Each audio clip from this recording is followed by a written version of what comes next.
4 से 5-6 जो इस लड़ाई के दौरान बाजार में गए हैं और वो वहाँ मौजूद हैं, जिंदा हैं अभी तक। तो उनकी तलाश ज़ाहिर है, एक लड़ाई का माहौल चल रहा है, एक लड़ाई चल रही है। दहशतगर्दों को जब तक वहाँ मारा नहीं जाता तो ज़ाहिर है उधर ऐसा ही एक माहौल रहेगा। मुल्क दुश्मन ताकतें हैं, इंडिया है, और वो लोग हैं जो पाकिस्तान को स्टेबल नहीं देखना चाहते, इस्तेहकाम नहीं देखना चाहते। खास तौर पर बलूचिस्तान में और BNA और TTP एक दूसरे के साथ तावन करते हैं। उनके मुतालबात ऐसे हैं जो माने नहीं जा सकते। जो पाकिस्तान में मुल्क दुश्मनी के मुतालबे करे तो उससे बात तो नहीं हो सकती। वज़ीर आज़म पाकिस्तान 4 रोज़ा दौरे पर चीन रवाना हो गए हैं, तो अमेरिका की तकलीफ में ऑब्वियसली इजाफा होना था, वो हो गया है। और उसने पाकिस्तान का अमन ख़राब करने के लिए ना अपने जानवरों को छू कह दिया है। ये अमेरिका के मोती ही हैं जिन्हें ना बलूचिस्तान का दर्द है ना इंसानियत का। ये सिर्फ अमरीकी और भारतीय इशारों पर नाचने वाले दरिंदे हैं। कल दहशतगर्दों ने नौशकी और पंजगोर में FC के कैंप्स पर हमला किया था। जहन्नुम वासिल होने वाले 13 दहशतगर्दों की यूनिफॉर्म और हथियार अमरीकी साख्ता थे।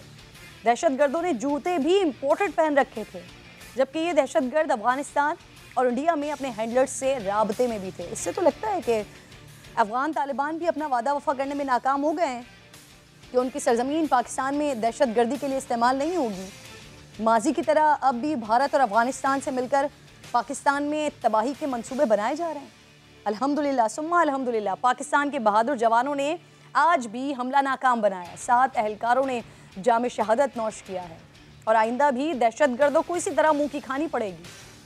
BBC के मुताबिक जो ऐनी शाहिद ने बताया है कि नौशकी में दहशतगर्द कैंप के अंदर दाखिल नहीं हो सके और गेट पर मौजूद गार्ड्स ने मुतादिद हमला आवरों को हलाक कर दिया था, जिनकी लाशें FC गेट पर बिखरी पड़ी थी। याद है नाज़रीन, चंद रोज़ पहले बलूचिस्तान के इलाके केच में दहशतगर्दों के हमले में 10 अहलकार शहीद हो गए थे।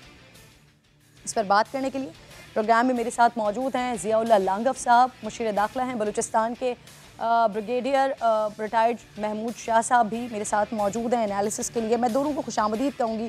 ब्रिगेडियर साहब, आपसे बात का आगाज़ करती हूँ। वज़ीर आज़म का चीन का इंतहाई अहम विज़िट है सर। आपको लगता है कि वज़ीर आज़म के जाने से चंद घंटों पहले हमला और उसे नाकाम बनाने की कोशिश, ये नाकाम सी कोशिश नहीं लग रही है आपको?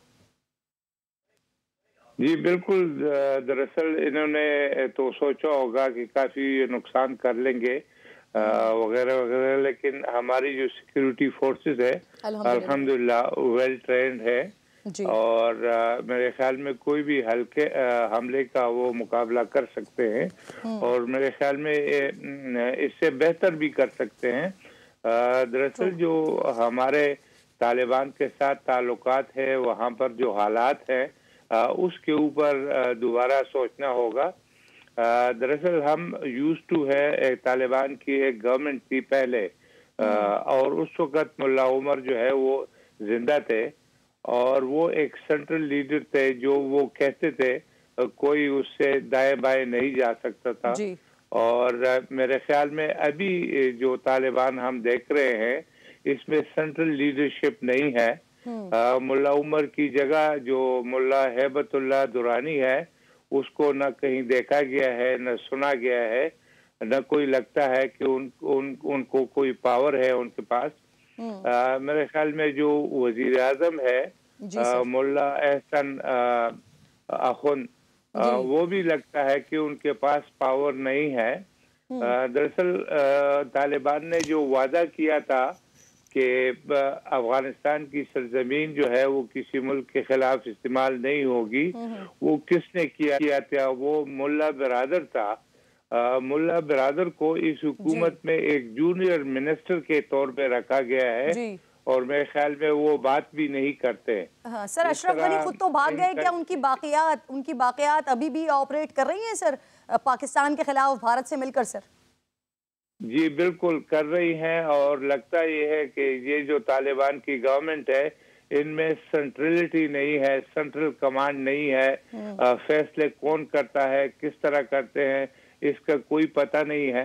मेरे ख्याल में बड़ा ज़रूरी होगा और हमारे जो इंटेलिजेंस एजेंसीज है वो काफ़ी वेल ट्रेंड है उनको टास्क किया जाना चाहिए कि वो जो पावर स्ट्रक्चर है अफगानिस्तान में उसको देखे कि क्या है और पावर डायनेमिक्स क्या है, वहाँ पर कौन ये फैसले करता है और क्या अफगानिस्तान जो है अपने वादे पे कायम रह सकता है या नहीं, क्योंकि हम तो दुनिया के सामने उनका केस पेश करते हैं, लेकिन हमें खुद मेरे ख्याल में हमारे उसमें इंफॉर्मेशन में कमजोरी है और हम देख रहे हैं कि अफगानिस्तान के अंदर शायद वो विल नहीं है। जी सर, बिल्कुल सही कह रहे हैं। अपनी हालत क्रूशल होते हुए भी हमने बलूचिस्तान के हालात को बेहतर करने के लिए बड़ी कोशिशें की हैं, लेकिन उसके बावजूद भी अगर इस तरह की कार्रवाइयां होती हैं और वहाँ की सरजमीन इस्तेमाल होती है तो ये वाकई बहुत बड़ा सवालिया निशान होगा। सर, बलूचिस्तान का मामला अचानक खराब क्यों हो रहा है? चंद दिन पहले भी एक हमले में 10 नौजवान शहीद हो गए थे सर।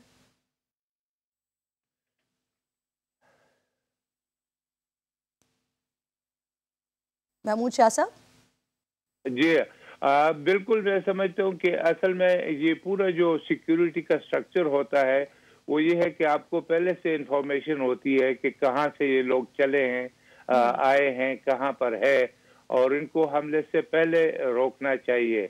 और अगर आपको इंफॉर्मेशन ना हो तो वो हमला कर देते हैं और हमला करने के बाद फिर आपने उनको रोकना होता है।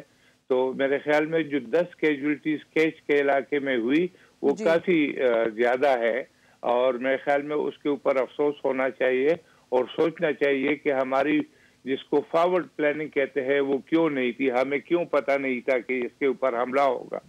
वो जिस जगह पे तय किया उसके करीब और पोस्टें हैं या नहीं है, वो आपस में कैसे म्यूचुअली सपोर्ट करते हैं एक दूसरे को। तो मेरे ख्याल में इस तरह के गैप्स अगर हमारे सिक्योरिटी अरेंजमेंट्स में हो तो उनको ठीक करना चाहिए। और सबसे पहले तो ये है कि जहाँ से ये ओरिजिनेट होता है, मिसाल के तौर पे अफगानिस्तान से ये ओरिजिनेट होता है, तो वहाँ पर हमारी इंटेलिजेंस तेज होनी चाहिए और हमें पता होना चाहिए। मेरे ख्याल में तालिबान के हुकूमत में आने के बाद हमने थोड़ा सा रिलैक्स किया है। हमने सोचा है कि अभी वहाँ से तो कोई हमला नहीं होगा और ये जो होती रही है वो तो इस वजह से तो मेरे ख्याल में ये हमारी खाम ख्याली थी। एग्जैक्टली सर, खाम ख्याली साबित हो रही है। सर, अब मुझे बताइए, दहशतगर्दों की नकलो हरकत को रोकने के लिए सर पाकिस्तान ने सरहद पर बाड़ लगाने का काम किया, उसके बावजूद अब भी दहशतगर्दों की सर उसी तरह से मूवमेंट जारी है। जी बिल्कुल, मैं समझता हूँ कि वो जो बाढ़ है उसके अंदर जगह हो सकती है। ये इंडिया के साथ हमारी बाढ़ लगी हुई है, लेकिन कई बार बाढ़ के नीचे से सुरंग निकाल कर लोग आए जा सकते हैं और कई जगहों पे तो इन्होंने बाढ़ को नुकसान भी पहुंचाया है। कई जगहों पे ये परफेक्ट नहीं है क्योंकि कंटिन्यूस बार्ब्ड वायर नहीं है, इसमें गैप्स है। तो मैं समझता हूँ कि उन चीजों का वो फायदा उठाएंगे। हमें समझ चाहिए कि कंप्लीट सिक्योरिटी को एक दोबारा देख लें, अफगानिस्तान के अंदर अपने इंटेलिजेंस को देखें कि ये लोग वहां से ऑपरेट हो रहे हैं और अभी तक उसी तरीके से हो रहे हैं। तो ये तालिबान की गवर्नमेंट ऐसा क्यों कर रही है? जी। नाकामियां हैं या कमजोरियां हैं और उनसे बात कर लेनी चाहिए। और मेरे ख्याल में मैंने जैसे अरेस्ट किया कि उनके पावर स्ट्रक्चर बिल्कुल डिफरेंट है, उसके अंदर शायद कुछ तालिबान है जिनका ये टीटीपी है उसकी तरफ उनकी सॉफ्ट अप्रोच है या बिल्कुल ठीक है। अच्छा सर, आपकी मौजूदगी का फायदा उठाते हुए ना एक और इशू पर भी बात करना चाह रही हूँ आपसे। अफगानिस्तान से कई फैमिलीज पाकिस्तान मुंतकली की खबरें आ रही हैं सर, माजी में शिद्दत पसंदी में मुलव्विस रही हैं, क्या वो भी पाकिस्तान के लिए खतरा है और वापसी की पॉलिसी वैसे क्या है? जी बिल्कुल, मेरे ख्याल में ये जितने भी बलूचिस्तान के अंदर ऑपरेट करते हैं ये बलूचिस्तान के ही लोग हैं, इनकी फैमिलीज भी इधर है, ये आते हैं अपने घर में रह जाते हैं। हम कई ऑपरेशंस पहले भी कर चुके हैं और इस चीज का हमें अंदाजा है। ये बाहर से लोग नहीं है, सिर्फ ये है इनको बाहर से पैसा मिलता है और जब इनको पैसा मिलता है तो वो गुर्बत है। आपको मालूम है ये 500 रुपए 5000 रुपए के ऊपर भी बहुत कुछ कर लेते हैं। तो इंडिया ने सोचा है कि पैसा जो है चलाओ और मेरे ख्याल खासकर इस मौके के ऊपर जब हमारा प्राइम मिनिस्टर बड़ी चाइना इंपॉर्टेंट बातें कर हुआ रहे हैं, हमें नज़रसानी करनी चाहिए हमें अपने तमाम मामलात पर कि हम अफगानिस्तान के लिए, बलूचिस्तान के लिए क्या कर रहे हैं। बहुत शुक्रिया आपका सर, साथ मौजूद थे आप। सेनेटर फैसल प्रोग्राम में ज्वाइन कर चुके हैं, thank you very much Faisal. वज़ीर दाखिला कह रहे हैं कलअदम तंजीमों से सख्ती से निपटना होगा। क्या हुकूमत बलूचिस्तान में किसी ग्रैंड ऑपरेशन की तैयारी कर रही है हुकूमत बलूचिस्तान में सर?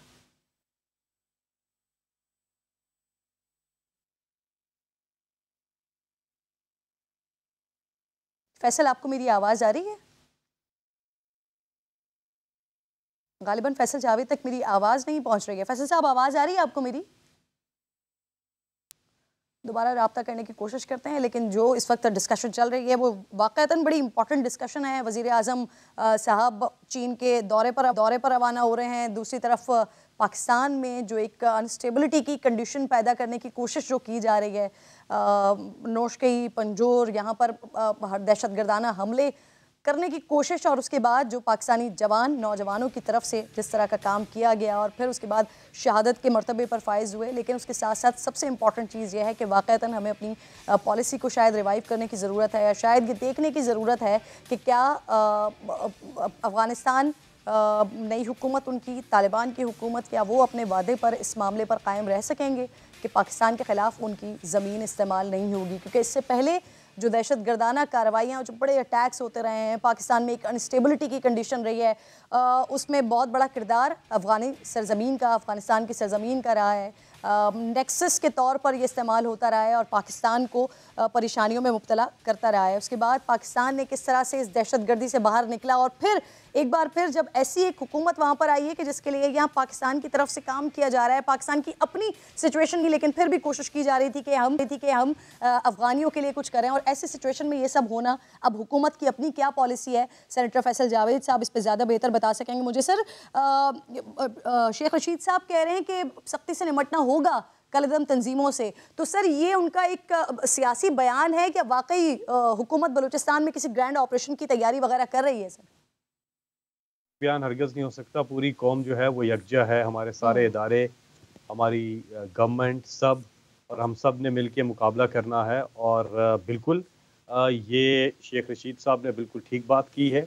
जिस जो टाइमिंग भी है और जिस तरह से अब आप देख रहे हैं कि वाक़यात जो हैं वो बढ़ रहे हैं, और यकीनी तौर पे आज आपके सामने आया होगा कि किस तरह से भारत जो है उसका इसके साथ कनेक्शन निकला है। दहशतगर्दों के जो राब्ते थे भारत और अफगानिस्तान से, वो आपस में मिले हुए थे, और ये पूरी चीज़ें। और फिर आपने बिल्कुल ठीक कहा, जिस तरह से प्राइम मिनिस्टर का जो विजिट है चाइना का, उसके साथ इस चीज़ का होना, सबसे पहले तो मैं ये कहूँगा कि हम अपने अफवाज पाकिस्तान को खिराज तहसीन पेश करते हैं, उन शहीदों को और उन शहीदों की माओं को जो अपने लख्त जिगर मुल्क के लिए, इस कौम के लिए, इस्लाम के लिए, सर सबसे ज्यादा सलाम ही उन माओं को है जो अपने जवान दे देती हैं ज़मीन पर कुर्बान करने के लिए, सरहद पर कुर्बान करने के लिए। फैसल जावेद, आप मेरे साथ ही मौजूद हैं प्रोग्राम में। ज़ियाउल्लाह लांगफ साहब भी ज्वाइन कर चुके हैं, क्योंकि सिचुएशन वाकई है, तो मैं चाह रही हूँ ज़रा उनसे एक कंप्लीट सिचुएशन के बारे में मालूम कर लें, फिर अपनी डिस्कशन को हम आगे बढ़ाते हैं।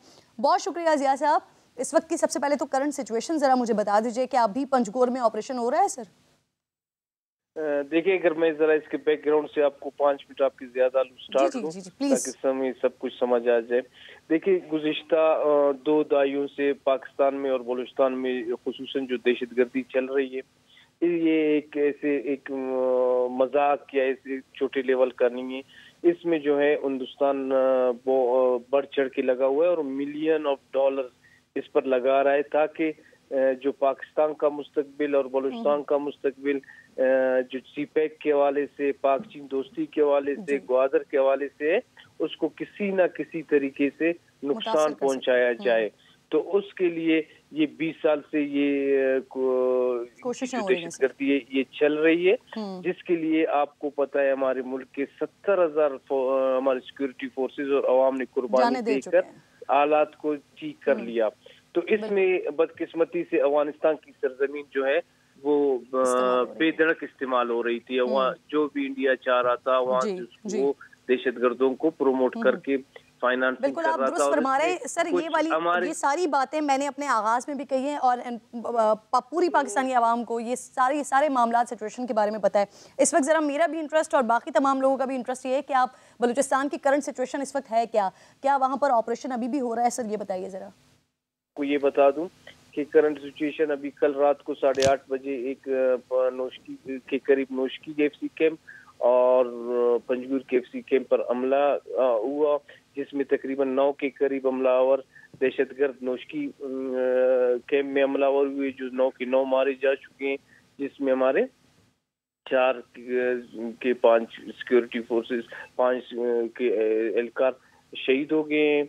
और पंजगुर में जो है जो आए थे दहशतगर्द, उनके साथ हमारे सिक्योरिटी फोर्सेस का मुकाबला आज, क्योंकि उन्होंने रात की तारीकी का फायदा उठाकर बाजार में घुसे थे और बाजार में वो आम लोगों के दरमियान थे, वहां से उनके साथ सिक्योरिटी फोर्सेस की लड़ाई है जो बहुत ही, हमें आपको पता है, एहतियात से लड़ी जाएगी, जिससे आम लोगों को भी नुकसान पहुंच सकता था। तो उनमें से अभी तक 2 लोग मारे जा चुके हैं, जिनकी लाशें भी मिली हैं। बाकी तकरीबन 3 से 4 दहशतगर्द बाजार में गए हैं और वो वहां से उनको सिक्योरिटी फोर्सेस के घेरे में, थोड़ी देर में वो इंशाल्लाह या गिरफ्तार हो जाएंगे। यानी ऑपरेशन हो रहा है, सर्चिंग का अमल हो रहा है वहाँ पे। अच्छा मुझे ये बताइए कि सारी सिचुएशन को देखते हुए क्या फोन सर्विस को बंद किया हुआ है, वहाँ पे मुअत्तल किया हुआ है? देखिए वहाँ जिस दहशतगर्दों के मुकाबले के वक्त जो चीजें भी हमारे सिक्योरिटी फोर्सेस को डिस्टर्ब करती हैं, उसमें इस हालत जंग में दहशतगर्दों से लड़ाई हो रही है। जरूर हम उस चीजों को कंट्रोल करेंगे। दहशतगर्द वहाँ से जो है दूसरे मुल्कों के साथ व्हाट्सएप के जरिए भी कांटेक्ट में है, उनका कनेक्शन भी रोकना जरूरी है और जो उनको सहूलतें मिल रही हैं उनको हमें कट करना है। तो इसमें ये जरूर कुछ देर के लिए मोबाइल सर्विस बंद। सही सर, 12 एहलकार जिन्होंने जामे शहादत नोश किया है, इसके अलावा आम आवाम सिविलियंस भी सर शहीद हुए हैं इस वाक़े में? देखिए इसमें अभी तक जिस तरह मैंने आपको कहा, ये शहादतें सारे अभी तक क्लियरेंस ऑपरेशन चल रहा है। अतमी कोई भी अभी आपको वो उसको नहीं करे, क्योंकि अतमी क्लियरेंस ऑपरेशन होगा, उसके बाद जो फिगर सही होंगी वो ऑथेंटिक होंगी। सही। अच्छा ये एफसी पर हमले से पहले नौशकी में एफसी के दफ्तर पर धमाका हुआ था, धमाके के बाद दहशतगर्दों ने अंदर जाने की कोशिश भी की है। देखिए इनका तरीकाकार ये ऐसा होता है कि अपनी दहशतगर्दी कार्रवाई में जरूर कोई प्लान उठा कर आते हैं। उनका एक प्लान यही था कि हमला करके हम अंदर जाके जितनी तबाही करेंगे, लेकिन अल्हम्दुलिल्लाह हमारी फोर्सेस ने जो बर वक्त एक्शन लिया उनकी वजह से उनकी ये अज़ाइम कामयाब नहीं हुई।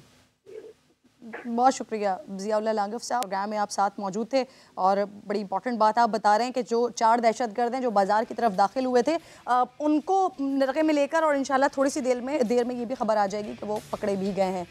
फैसल जावेद साहब, ये इस वक्त सिचुएशन जो है वो बड़ी संजीदा सिचुएशन चल रही है और ऐसे सिचुएशन में सदर साहब के ऊपर बड़ी तनकीद हो रही है। सोशल मीडिया पर कल से सिक्योरिटी फोर्सेस मुल्क दुश्मनों के खिलाफ लड़ रही है, वज़ीर दाखिला शहादतों की खबरें दे रहे हैं और सदर साहब से ट्विटर पर ऑनलाइन गेम पर स्कोर पोस्ट कर रहे हैं।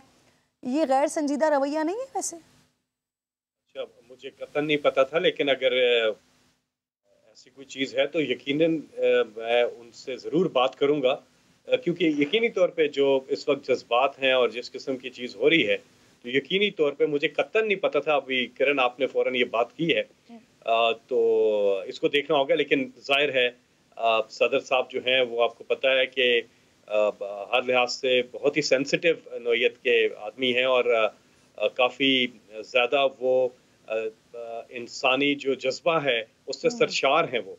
तो ये एक हैरानकुन बात भी है, लेकिन बहरहाल आपने मुझे बताया, मैं इस पर ज़्यादा तो बात नहीं कर सकता, लेकिन देखना होगा। लेकिन ये जो हम जो ये कार्रवाई की है, मैं जो बात कर रहा था जो बीच में कट गई थी, और आपने मजीद हमें अपडेट भी दी है ज़ियाउल्लाह लांगू साहब ने हमें वहाँ से।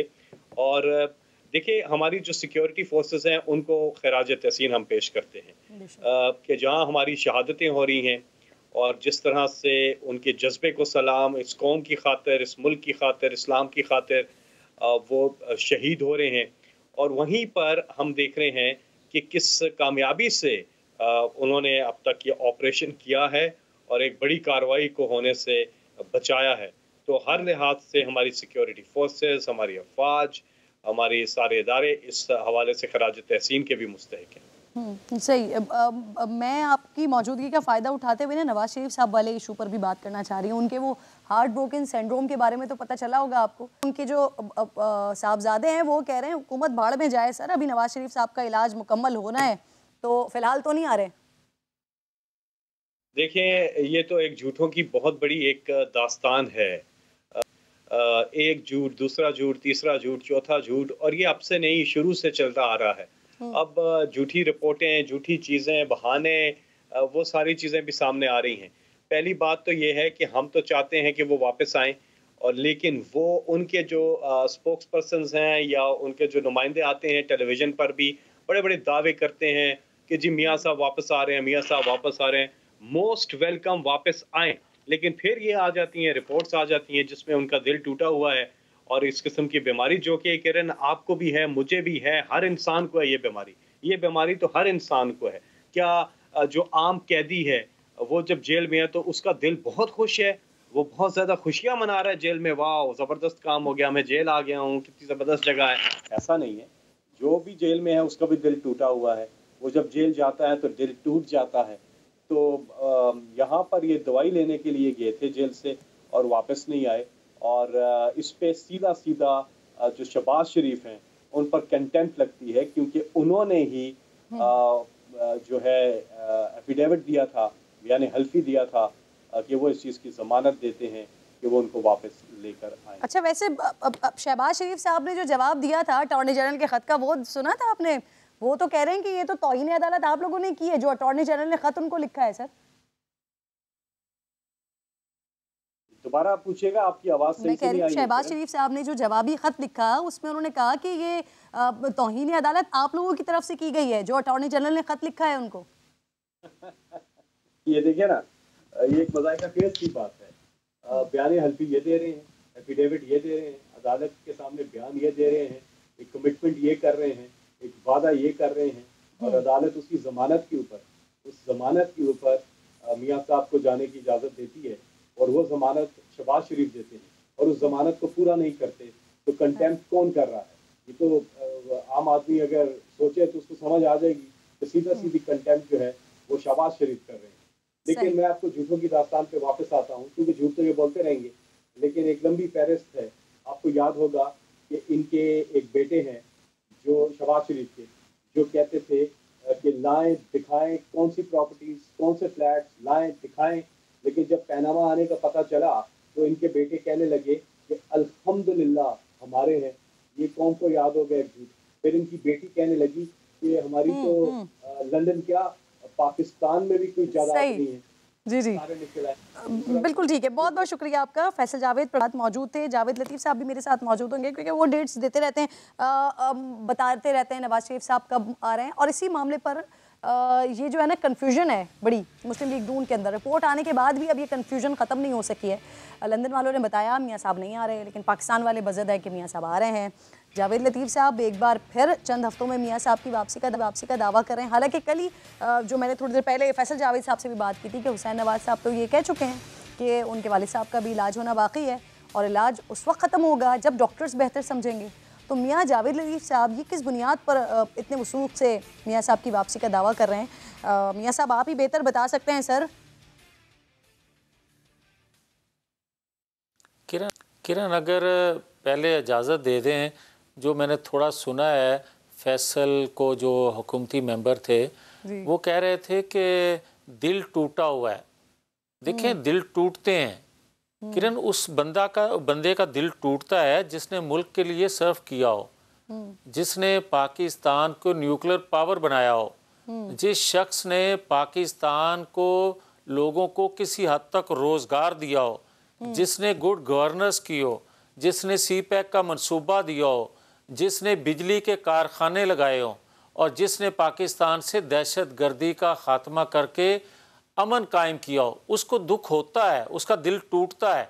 मगर आप उसको गद्दार जब कहते हैं, जब आप उसको डाकू चोर कहते हैं, जब आप उसको हाईजैकर बनाकर सज़ा सुना देते हैं, और जब आप मैनेज करके ये हमेशा इमरान खान साहब कहा करते थे कि, और आज भी कहते हैं कि ताकतवर बासर लोग जो हैं उनको पाकिस्तान के अंदर जो है एहतसाब के कटहरे से नहीं गुजरना पड़ता, उनके साथ इंसाफ नहीं होता। ये बात दुरुस्त है उनकी कि पाकिस्तान का जो बासर शख्स होता है पार्लिमानी निज़ाम में वो चीफ एग्जीक्यूटिव होता है। तो नवाज शरीफ बतौर वज़ीर आज़म आप देखें कितने बेबस थे कि उनके होते हुए JIT भी बनी, उनके होते हुए बेगुनाह होने के बावजूद उनको सजा सुना दी गई। तो फिर बासर कौन था, फिर ताकतवर कौन था, ये भी इमरान खान साहब बताएं। अब जो बात आप कर रहे हैं, क्या आप आज कोई सवाल करेगा इमरान खान साहब से कि कर्जे आपके 4 साल दौर में बढ़े, करप्शन आपके 4 साल दौर में बढ़ी, बेरोजगारी आपके 4 साल दौर में बढ़ी, पाकिस्तान के अंदर महंगाई आपके 4 साल दौर में बढ़ी। आप माफियाज का जिक्र करते थे, आपने नए माफियाज पैदा किए, सिगरेट माफिया देख लें, गंदम माफिया देख लें, अद्वियात माफिया देख लें, चीनी माफिया देख लें। आप ये नए माफियाज इसने पैदा किए। वजह बेरोजगार था इमरान खान, बेरोजगारी की वजह से ये इर्द गिर्द जो माफियाज इकट्ठे किए हुए थे, जो इसको पालते रहे 20-22 साल, आज वो वसूलियां कर रहे हैं। ये है सब आप, मुझे लगता है आप प्रोग्राम सारे नहीं देखते हैं सर, वरना जहाँ पर ये वाले मामलात होते हैं ना, जब हुकूमती लोग होते हैं तो वो उनसे भी इसी तरह से सवाल किए जाते हैं जैसे आप लोगों से सवाल होते हैं। मुझे बताइए ना सर, अभी जो फिलहाल आप भी कह रहे हैं चंद हफ्तों में आने वाले हैं नवाज शरीफ साहब, इससे पहले भी आप डेट्स देते रहे हैं, तो फिर हुसैन नवाज कह रहे हैं इलाज होना भी बाकी है, लंदन वाले कह रहे हैं कि वो अभी नहीं आ सकते हैं। आप किस बुनियाद पर सर कह रहे हैं कि चंद हफ्तों में वापस आ जाएंगे? वो जिस हार्ट ब्रोकन सिंड्रोम का तस्करा कर रहे हैं, आप भी तो उसी का खुदा ना खासा शिकार तो नहीं हो गए? नहीं किरण, मैं जो बात कहने लगा हूँ, ये सवाल बार बार किया जा रहा है। मुझे आप ही बता दें कि इमरान खान साहब के होते हुए जो इमरान खान साहब ये फरमाते हैं पनामा के वक्त नवाज शरीफ को कि नवाज शरीफ स्टेप डाउन कर जाएं क्योंकि इनके होते हुए अदारे इंसाफ नहीं दे सकेंगे, तो उनके होते हुए भी उनसे नाइंसाफ़ी हो गई। मगर जो रिपोर्ट, मेडिकल रिपोर्ट तैयार हुई नवाज शरीफ साहब की पाकिस्तान के अंदर, क्या उस वक्त पाकिस्तान का प्राइम मिनिस्टर कौन था? उसका नाम था इमरान खान। और इमरान खान का इन्फ्लुएंस होना चाहिए था या एक्स प्राइम मिनिस्टर का इन्फ्लुएंस होना चाहिए था अदारों पे? उस वक्त अदारों ने जो रिपोर्ट्स दी, क्या अदारों पर इन्फ्लुएंस एक प्राइवेट पर्सन का था या इन्फ्लुएंस होना चाहिए था जो चीफ एग्जीक्यूटिव था? वैसे आप पाकिस्तान के अदारों को दुनिया के अंदर बदनाम कर रहे हैं। इमरान खान तो पहली दफा वजीर आजम बने, उससे पहले नवाज शरीफ साहब वजीर आजम थे, 3 बार की बारियां ले चुके हैं माशाल्लाह, 3 बार वजीर आजम रहे मुल्क के। तो इमरान खान तो खुद ये कहते हैं कि आप ही लोगों के भर्ती किए हुए लोग हैं, वो सर किसके ज्यादा वफादार होंगे, इमरान खान के या नवाज शरीफ साहब के? तो फिर आप मुझे ये बताएं कि नवाज शरीफ तीसरी दफ़ा जब प्राइम मिनिस्टर थे तो JIT बनी और JIT में मुख्तलिफ अदारों से ही लोग थे ना, तो फिर उन्होंने रिपोर्ट बेगुनाह होते हुए भी नवाज शरीफ के खिलाफ क्यों दी? फिर आपकी ये इल्म में होना चाहिए ना। ये आप जो सवाल कर रहे हैं उसका जवाब मैं दे रहा हूँ, मगर जो आप बात पूछना चाह रहे हैं कि नवाज शरीफ पाकिस्तान कब आ रहे हैं जी। और मैं ये आपको बता रहा हूँ किरण कि मैं हूँ या जमात का कोई और मेंबर हो, हम एक फैमिली हैं जिसका नाम है मुस्लिम लीग जी। हम सब ये चाहते हैं कि नवाज शरीफ खैरियत से हों और खुदा करे वो सेहतयाब होकर पाकिस्तान वापस आएँ।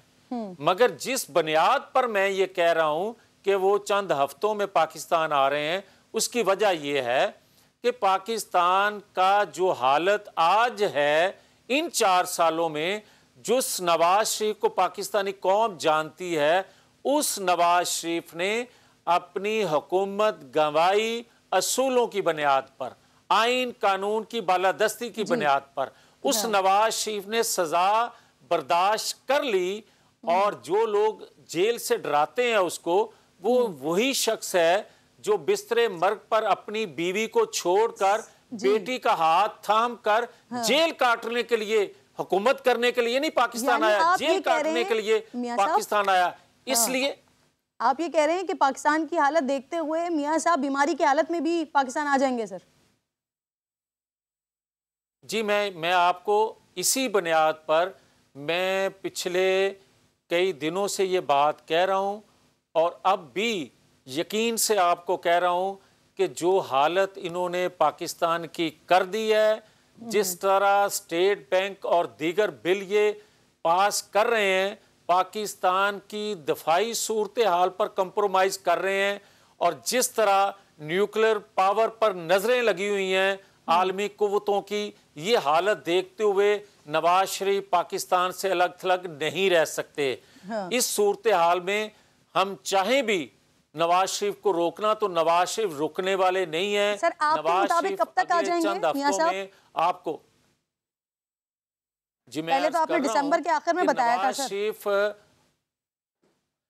तो दिसंबर के आखिर में जो मैंने बताया था, तो दिसंबर के मिड में इमरान खान ने यह कहना शुरू नहीं कर दिया था कि नवाज शरीफ का रास्ता हमवार किया जा रहा है। उस वक्त प्राइम मिनिस्टर वक्त के और जो उसके वज़रा हैं, उन्होंने ये शोर करना शुरू नहीं कर दिया था कि इन्वेस्टमेंट की जा रही है, नवाज शरीफ को बेगुनाह करवाने के लिए हैवी इन्वेस्टमेंट की जा रही है। आज तक किसी ने ये तो नहीं बताया। हम पूछ रहे हैं कि वो हैवी इन्वेस्टमेंट कहाँ की जा रही है, कहाँ से इंसाफ मिलेगा। इसका मतलब यह है कि इंसाफ बिकता है पाकिस्तान में बकौल इमरान खान के। तो ये बताए ना कोई, वो मिड में दिसंबर में शुरू हुई और आज तक वो शुरू है। मुझे बताए ना हमें, ये बताए।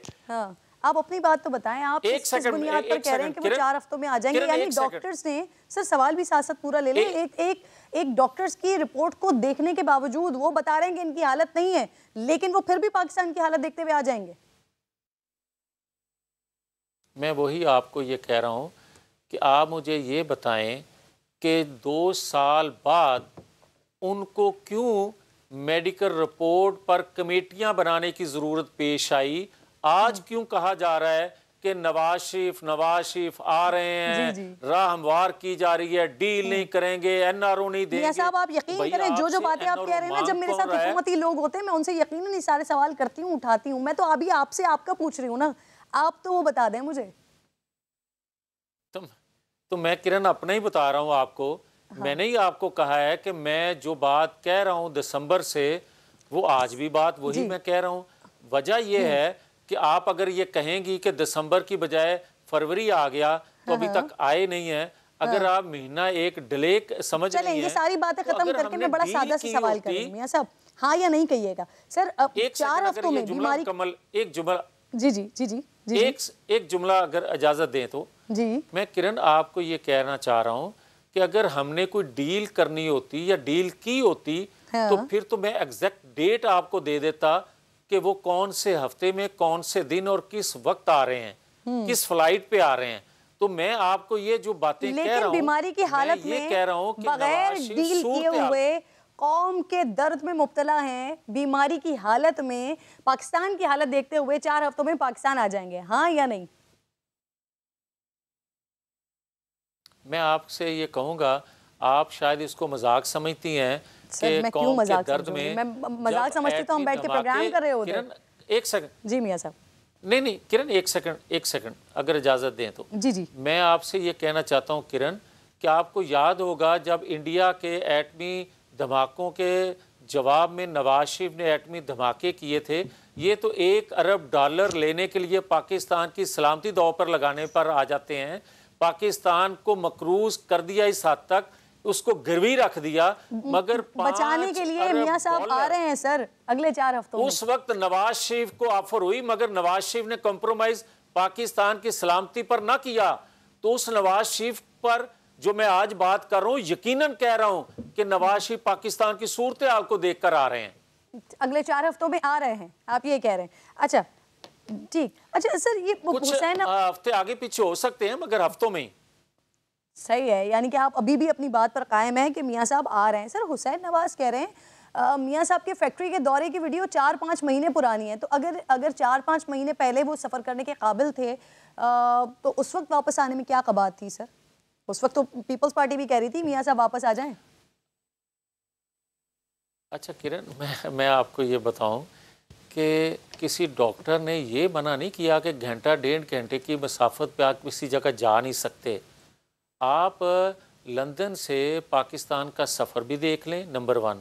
नंबर 2 ये है कि क्या वो क्लिनिक के नज़दीक नहीं थे, और क्या वो मेडिसिन इस्तेमाल नहीं कर रहे, और क्या जब वो नवाज शरीफ पाकिस्तान आएंगे तो क्या उस वक्त मसाफत घंटों की तय करके नहीं आएंगे?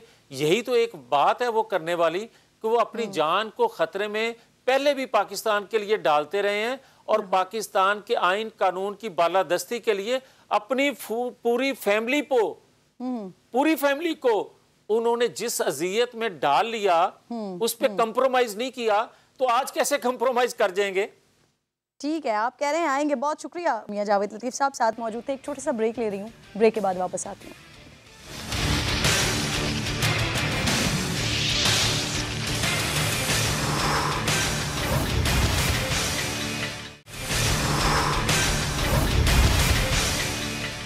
वेलकम बैक नाज़रीन। वज़ीर-ए-आज़म इमरान खान 4 रोज़ा दौरे पर चीन पहुंच गए हैं। सरमाई ओलंपिक्स की तकरीबात में शिरकत करेंगे और यहाँ पर अमेरिका ने सिफारती बॉयकॉट किया हुआ है। ऑब्वियसली भारत भी फिर अमेरिका की अंधी तकलीद में होता है, तो भारत ने भी बॉयकॉट किया हुआ है, भारत भी नहीं जा रहा है। अब ये दौरा कितना इंपॉर्टेंट होगा पाकिस्तान के लिए भी और पाकिस्तान और चीन के दुश्मनों के लिए भी। हुमा बकाई साहिबा मुझे ज्वाइन कर चुके हैं। खुशामदीद आपको कहूँगी हुमा। वज़ीर-ए-आज़म इमरान खान की बीजिंग में मौजूदगी के दौरान रूसी सदर व्लादिमीर पुतिन भी वहाँ पर मौजूद होंगे। यूक्रेन की सूरत हाल भी हमारे सामने है।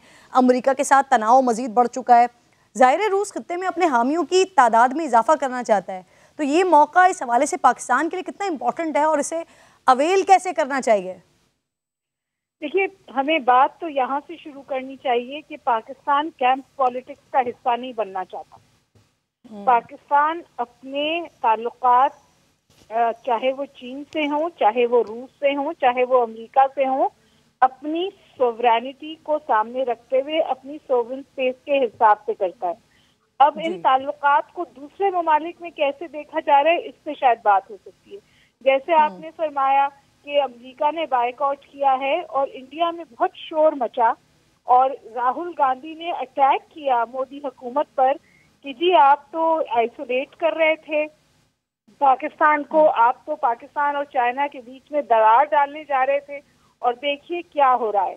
और उन्होंने फिर अमेरिका से भी ये कहा कि आप पाकिस्तान पे जोर डालें कि चीन के साथ वो इस तरह के ताल्लुकात इस्तेमाल न करें, जिससे बड़ा कैटेगोरिकल फॉर वंस अमेरिका की तरफ से एक बैलेंस स्टेटमेंट आया है कि पाकिस्तान एक सोवरेन स्टेट है, हमारा स्ट्रैटेजिक पार्टनर है, कई जगहों पर हम उनके साथ कन्वर्जेंस में हैं और हम किसी मुल्क पर ये जोर नहीं डाल सकते।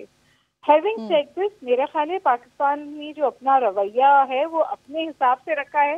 पाकिस्तान हमारी चाइना के साथ कन्वर्जेंस है, हम उनके ओलंपिक्स के इनॉग्रल पे मौजूद होंगे और फिर मेरा ख्याल है कि पाकिस्तान एक स्ट्रैटेजी के साथ जा रहा है। पहले ये बहुत वजेला मचाया जा रहा था कि जी, जिस पे इंडिया में फिर बात शुरू हो गई थी कि पाकिस्तान वहाँ पैसे मांगने जा रहा है, पिच कर रहा है कि हमें इतने पैसे दिए जाएं।